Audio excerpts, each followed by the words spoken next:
Hey everybody, this is Percy from the Balance of Life. If you get a chance, make sure you watch some other videos on here. Please like, share, and subscribe. Now that I got the begging out of the way, I just want to give you I don't like putting a topic to things, but when the mood hits me, I'll make a video. And it's been on my mind for probably about 2 weeks now, and we've done some other stuff in the interim. But I really want to give my reasoning for bringing my wife here to the United States, other than me going over to the Philippines.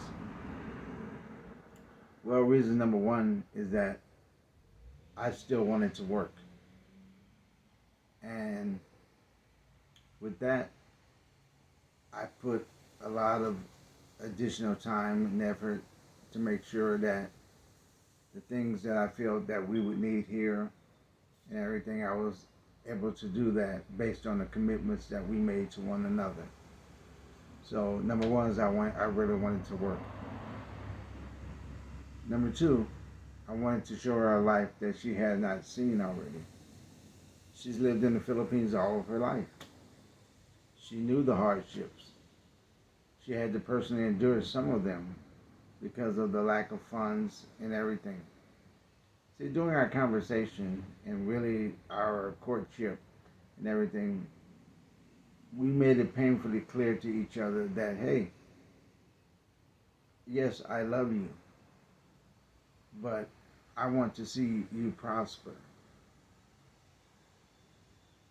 And that was my whole goal, is to see her prosper.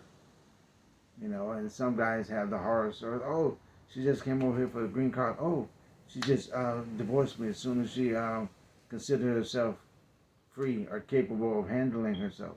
Well, those things happen over here too. So you take a chance on everything. Life is a chance. So if you're not living it and everything, you're tiptoeing through life. And I don't tiptoe through anything. I try to leave the biggest imprint possible in life. Just like when people dig up, the archaeologists dig up the dinosaur artifacts, the bones, and sometimes they see imprints. I would like to leave that size imprint or larger for a life. But anyway, that's number two. That based on the commitments that we made to each other, I want her to experience a life that she had never seen before. Number three, financial opportunity. I'm always here in the garage and everything. It seems like I'm most comfortable here than anywhere else that I do my videos, so I just do them from here. Number three, she gets a chance to see everything that I have seen and everything that I will see. In other words, we do things together. So it's not like we don't give love a chance to fade away or to, become stale. We try to keep everything, alive by doing things. Now my wife works every day and stuff. Now I'm retired because I had the stroke. But every day she goes out to work and everything. And for the guys who fear that and everything, and because of the commitments that maybe you did not make before you brought your Filipino over here, she goes out to work every day. She comes home every day. She goes directly to work. She may stop at the donut shop or something. At least she did for a while. She may stop by Walmart or something like that on the way home and everything. But she always lets me know, even though she doesn't have to. She lets me know where she's at. She calls me like at least 2 times a day from work. That's all great. It's great. But when I was working and she was over in the Philippines, I was calling her 2, 3 times a day. If I needed to be woken up, because when we first met, because I don't know if I actually ever explained that, I had a hernia operation. And there were sometimes I had appointments and everything. She would just say, well, let me know when your appointment is.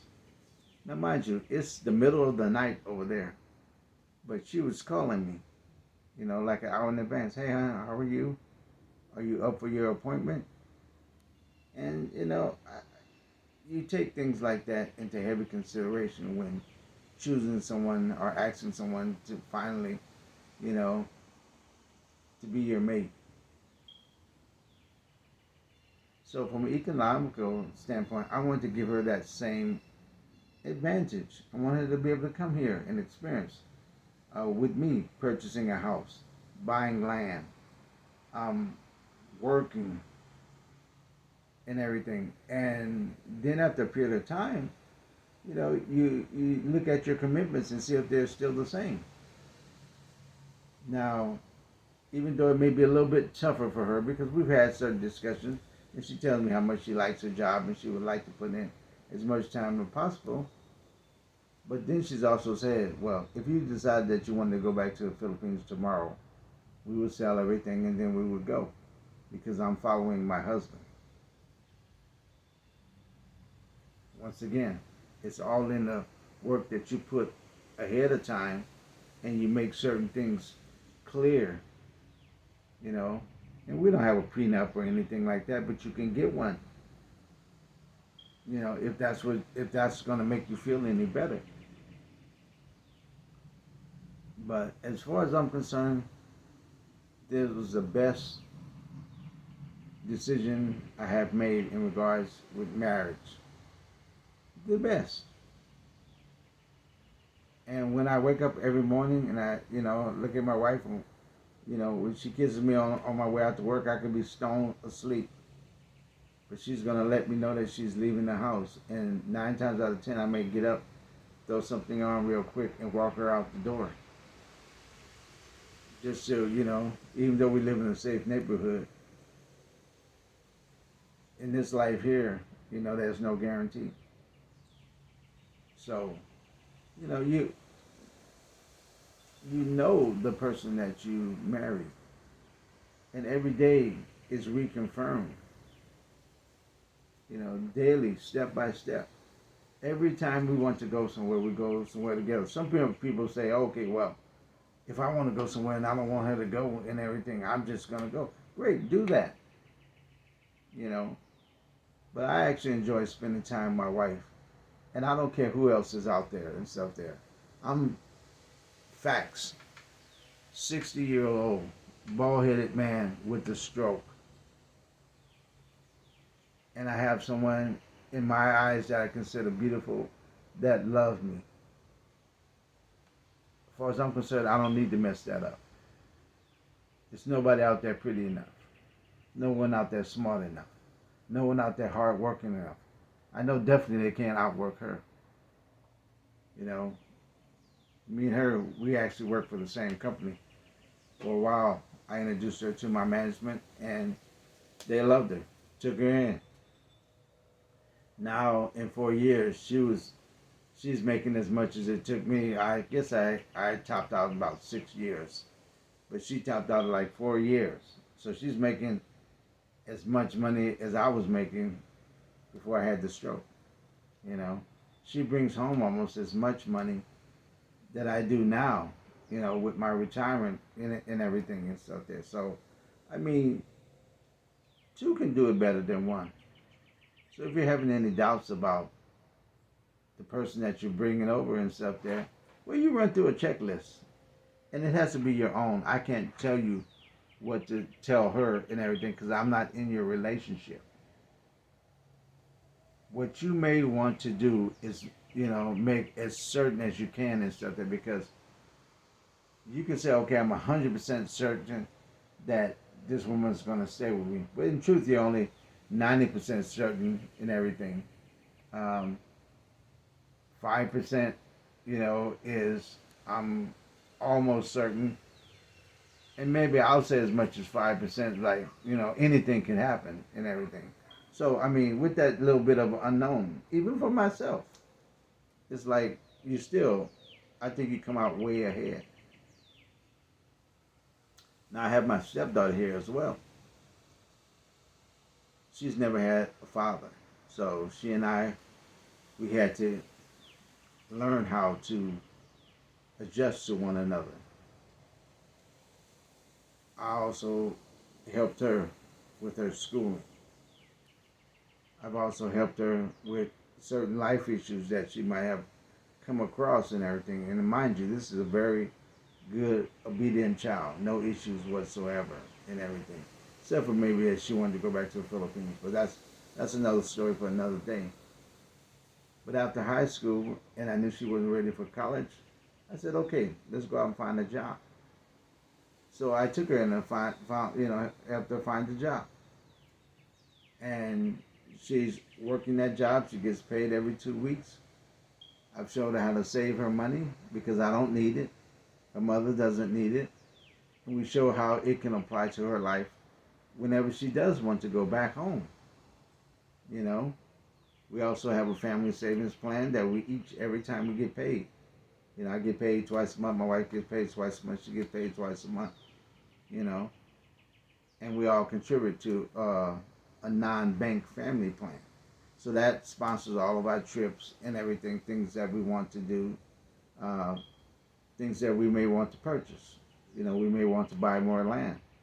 So we'll look at it at the end of the year, see how much we have in it and everything. And if we want to keep going for another year, that's what we do. So, I mean,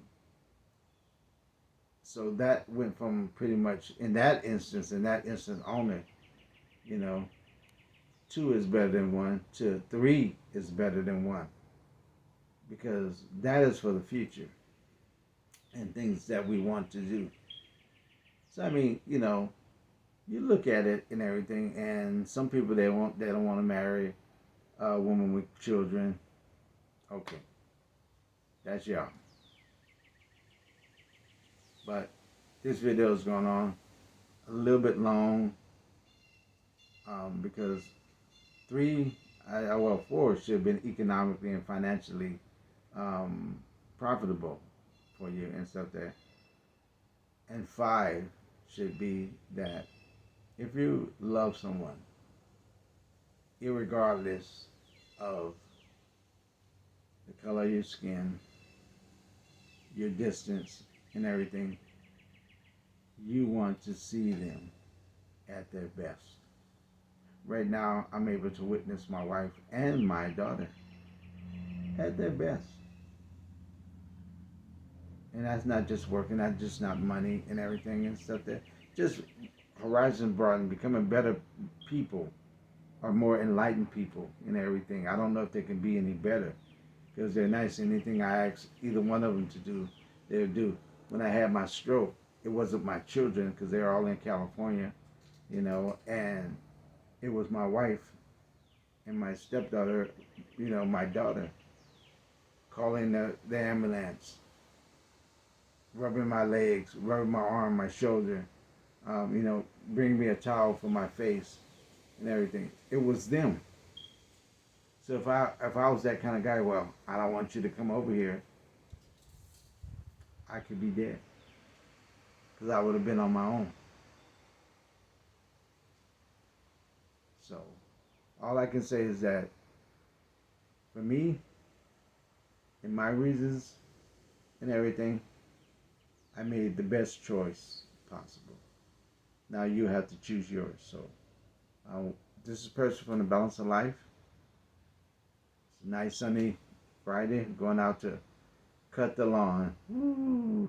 Anyway, look guys, live your life. Live it in balance. Whether you're going over there to stay, or you're coming over here to make a life and then go back, or you're somewhere in between. Just be the best you that you can be. Create the best life that you can be. Find the best love that you're not the prettiest, not the most shapeliest or whatever for you. Because it doesn't matter what people say about you. It's what you know about you and what you know about your family. So this is Percy from the Balance of Life. Have a great day. Friday here. Wherever you are in the world, God bless you. Take care. Talk later.